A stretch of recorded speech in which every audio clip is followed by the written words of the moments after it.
Know your candidate की series को आगे बढ़ाते हुए आज हमारे साथ हैं सुमित कुमार जी, जो सेक्रेटरी पोस्ट पे इस बार लॉ सेंटर 2 में कंटेस्ट कर रहे हैं। तो सबसे पहले हम इनसे जानेंगे इनके बैकग्राउंड के बारे में, पर इनकी पढ़ाई लिखाई कहाँ हुई, और उसके बाद जो भी मुद्दे हैं उसके बारे में जानेंगे। तो मेरा पहला सवाल आपसे ये है सुमित जी, कि आपने कहाँ आपका जन्म हुआ, आपने कहाँ से पढ़ाई की, और क्या क्या आपने अभी तक किया है अभी पढ़ाई लिखाई के सिलसिले में। सभी को नमस्ते और धन्यवाद संतोष जी इस Thank you. Know your candidate series को ऑर्गेनाइज करने के लिए। हर छात्र का अधिकार है कि उसे पता चले वो किसे चुनने वाला है। मैं मूलतः यूपी का हूँ, जिला बिजनौर से हूँ। नगीना में मेरा जन्म हुआ था। मेरी बेसिक शिक्षा सारी की सारी शहर नगीना में हुई। उसके बाद मेरी ग्रेजुएशन आचार्य नरेंद्र देव कॉलेज दिल्ली यूनिवर्सिटी से हुई। वहाँ पर बहुत सारे अचीवमेंट, बहुत सारी सोसाइटी का हेड और भी बहुत सारे अचीवमेंट्स, हर एक चीज़ करी, चाहे वो रिसर्च हो या सोशल सर्विस सेल को लीड करना हो। उसके बाद लॉ सेंटर 2 में आ गया मैं। 3rd ईयर है मेरा। सारी चीज़ें, एक एक चीज़ देखी है, हर चीज़ें जानता हूँ, सब चीज़ें सोच समझ कर ही देखता हूँ। धन्यवाद। मेरा अगला सवाल आपसे ये है कि अभी आपने देखा है सबसे बड़ा मुद्दा जो है इंटर्नशिप ब्रेक के बारे में कोई बात नहीं कर रहा। आपने अच्छा मुहिम उठाया, पीआईसी सर के पास एप्लीकेशन भी आप देने गए थे, और इंटर्नशिप ब्रेक के बारे में भी चर्चा भी चल रहा है। तो इंटर्नशिप ब्रेक क्यों मिलना चाहिए और इंटर्नशिप ब्रेक क्यों नहीं दे रहे हैं? इंटर्नशिप ब्रेक अगर आप जीतते हैं तो इंटर्नशिप ब्रेक के लिए क्या आप कदम उठाएंगे? देखिए, सबसे पहले मुद्दा इसके अंदर मैं लेटर ऑफ रिकमेंडेशन का कहूँगा, ठीक है। कॉलेज आपको लेटर ऑफ रिकमेंडेशन नहीं देता। क्यों नहीं देता? वो कहता है बार काउंसिल का रूल है आपके सामने कि आप क्लासेस के बीच में नहीं दे सकते। लेकिन बार काउंसिल का सेम रूल कहता है कि फाइनल ईयर कैंडिडेट को इंटर्नशिप ब्रेक देना चाहिए 90 दिनों का। LC2 वो ब्रेक देने के लिए भी तैयार नहीं है, ना ही लेटर ऑफ रिकमेंडेशन उन छात्रों को देने के लिए तैयार है। मैं 3rd ईयर में खुद आ चुका हूँ, मैंने मुद्दा खुद फेस करा है। मेरे जो साथी हैं, मेरे जो दोस्त हैं, सब इस चीज़ के लिए परेशान है कि हमारे 20 मार्क इंटर्नशिप से आने वाले हैं, तो उस चीज़ का अरेंजमेंट कैसे होगा। कॉलेज इसके बारे में कुछ नहीं कह रहा। मैं PIC सर के पास गया, PIC सर को अपना रिप्रेजेंटेशन दिया इस बारे में, उनसे कहा कि इसका कुछ समाधान होना चाहिए। इस चीज़ का समाधान होना बहुत ज़रूरी है। इंटर्नशिप एक लॉ स्टूडेंट के लिए सबसे ज़रूरी चीज़ है। आप कॉलेज के अंदर कोर्ट नहीं देख सकते। मैं कोर्ट गया हूँ, कोर्ट में सारी चीज़ें देखी हैं। ऐसी चीज़ें जो कॉलेज के अंदर आपको समझना है, वहाँ पर शुद्ध हिंदी भी चल जाती है, इंग्लिश भी चलती है, उर्दू भी चलती है, फारसी भी चलती है। तो इंटर्नशिप आपको प्रैक्टिकल एक्सपोजर देती है जो आपको कॉलेज नहीं दे पाता। इंटर्नशिप बहुत ज़रूरी है हर एक लॉ स्टूडेंट के लिए, और लॉ सेंटर 2 का फर्ज है कि वो सबको देना चाहिए। लॉ सेंटर 1 में ब्रेक मिलता है, कैंपस लॉ सेंटर में ब्रेक मिलता है, लेकिन लॉ सेंटर 2 में ब्रेक नहीं मिलता। ये मेरे लिए बहुत बड़ा मुद्दा है। हर 3rd ईयर के लिए मुद्दा है, हर 2nd ईयर के लिए मुद्दा है, और 1st ईयर के लिए होना चाहिए।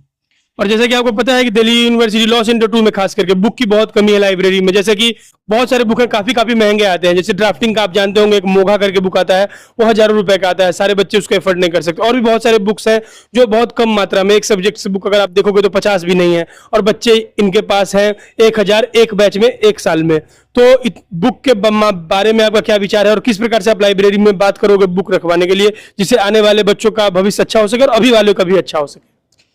मैं अपने इंस्टीट्यूशन की बुराई नहीं करूंगा, इसे बुराई ना समझा जाए, एक पॉजिटिव क्रिटिसिज्म समझा जाए। LC1 का library collection, campus law centre का लाइब्रेरी कलेक्शन बहुत बहुत अच्छा है। लॉ सेंटर 2 की लाइब्रेरी में आप ध्यान से देखेंगे 1990 की किताबें धूल खा रही हैं।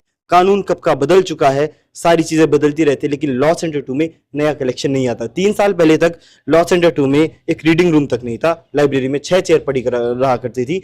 बच्चे कितना कहाँ पढ़े, रिप्रेजेंटेशन दिया, उससे ही एक रीडिंग रूम बना था। पॉइंट इज कि यहाँ पर कलेक्शन अपडेट होना चाहिए। महंगी किताबें होती हैं, हर छात्र अफोर्ड नहीं कर सकता। दिल्ली विश्वविद्यालय की खासियत यह है कि यहाँ पर उच्च से लेकर निम्न वर्ग का आदमी आता है। यहाँ पर गाड़ी से लेकर DTC में चलने वाला आदमी भी आता है। यहाँ पर हर छात्र को जरूरत है, पढ़ाई हर किसी के लिए होनी चाहिए। सरकारी इंस्टीट्यूट में डेमोक्रेटाइजेशन होना चाहिए अपॉर्चुनिटी का, हर किसी के पास अपॉर्चुनिटी हो। किताबें महंगी हैं तो अमीर लोग खरीद सकते हैं, गरीब लोग क्या करें? उन्हें लाइब्रेरी चाहिए जहां पर उनके पास अच्छा कलेक्शन हो, हिंदी में हो, इंग्लिश में हो। LC1 और कैंपस लॉ सेंटर में हिंदी इंग्लिश दोनों अवेलेबल है। LC2 के अंदर हिंदी कलेक्शन बहुत कम है, और इंग्लिश कलेक्शन में भी अपडेटेड वर्जन नहीं है। मेरा अगला सवाल है कि आपका इस बार क्या क्या मुद्दे हैं इलेक्शन में, और आपने सेक्रेटरी पद पर आके कैसे आप उसको समाधान कर सकते हैं? मैं PIC सर के पास लेटर ऑफ रिकमेंडेशन के लिए 2-3 बार गया, बहस करी, लिटरली बहस करी। मैं PIC सर के पास और भी मुद्दों के लिए गया, बहस करी, सॉल्यूशन नहीं निकला। सॉल्यूशन ताकत से निकलता है, ताकत पोस्ट से आती है, ताकत यूनियन से आती है। ये एक स्टूडेंट यूनियन है, ना कि ऑफिस बियरर यूनियन, ना कैंडिडेट यूनियन। ये आप लोगों की यूनियन है, आप लोगों की समस्या को जो प्रेजेंट करे कॉलेज के सामने। मैं उस यूनियन में छात्र नेता नहीं, छात्र प्रतिनिधि बन के जाना चाहता हूं। मेरे मुद्दे हैं, इस कॉलेज में इंटरनल कंप्लेंट्स कमेटी बने। बीते वर्ष की बात है, इस कॉलेज में 2 सेक्सुअल हैरेसमेंट के केसेस हुए। आप किसी भी थर्ड ईयर से पूछेंगे, आपको पता चल जाएगा ऐसा हुआ। नहीं पता चलता वर्जन इस बारे में, तो आपकी नॉलेज थोड़ी कम हो सकती है, ठीक है। यहाँ पर 2 मुद्दे हुए सेक्सुअल हैरेसमेंट के, लेकिन यहाँ पर 4 साल से इंटरनल कंप्लेंट कमेटी नहीं बनी। यहाँ पर वुमेन सेफ्टी का इशू है, जेंडर सेंसिटाइजेशन कमेटी नहीं है, ये सारी चीजें नहीं है। ये मेरा मुद्दा है। मेरा मुद्दा है कि इस कॉलेज के अंदर सोसाइटीज में फेवरेटिज्म होता है। मैं 5 सोसाइटीज का पार्ट हूँ। कॉलेज की moot court society, legal aid club, NSS, international law cell, pro bono club, जो फैकल्टी की सोसाइटी है।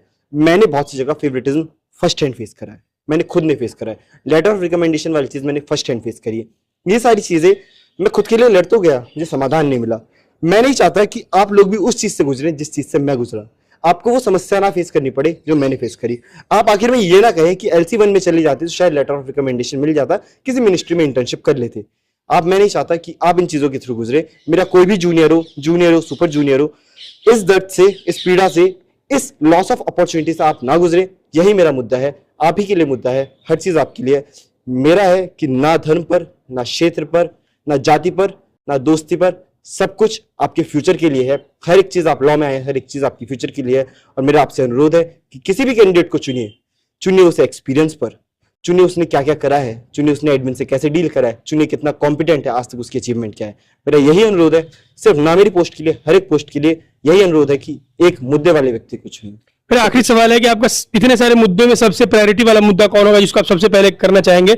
और क्या छात्र आगे ये इसलिए चुनता है राजनीति की, भविष्य में राजनीति करे, या छात्र राजनीति सिर्फ छात्र जब पढ़ाई हो रहा होता है उसी वक्त के लिए होता है आपके अकॉर्डिंग? मेरा मानना है छात्र राजनीति मैं नहीं कर रहा, मैं छात्र प्रतिनिधि बनना चाह रहा हूँ। आपको रिप्रेजेंट करना चाह रहा हूँ। अपने एक्सपीरियंस जो सारी चीजें फेस करी, उन चीजों के ऊपर आपके बारे में बात करना चाह रहा हूँ। जो चीजें मैंने फेस करी, आप लोग वो चीजें ना फेस करें, उनके बारे में आपसे बात करना चाह रहा हूँ, और कुछ नहीं। जो भी सारी चीजें हैं, जो 2 खास मुद्दे मैं कहूंगा, एक मुद्दा नहीं मिले, 2 खास मुद्दे हैं। एक वुमेन सेफ्टी का कंसर्न, इंटरनल कंप्लेंट्स कमेटी बननी चाहिए, LOR NOC मिलना चाहिए। किसी भी सरकारी इंस्टीट्यूट में डेमोक्रेटाइजेशन ऑफ अपॉर्चुनिटी होना चाहिए। हर एक वर्ग के पास अपॉर्चुनिटी होना चाहिए। ये नहीं किसी के पास कनेक्शन है तो शायद वो अच्छी जगह ले बिना LOR के, लेकिन कोई और व्यक्ति जिसके पास कनेक्शन नहीं है वो ना कर पाए। यही मेरे 2 खास मुद्दे हैं।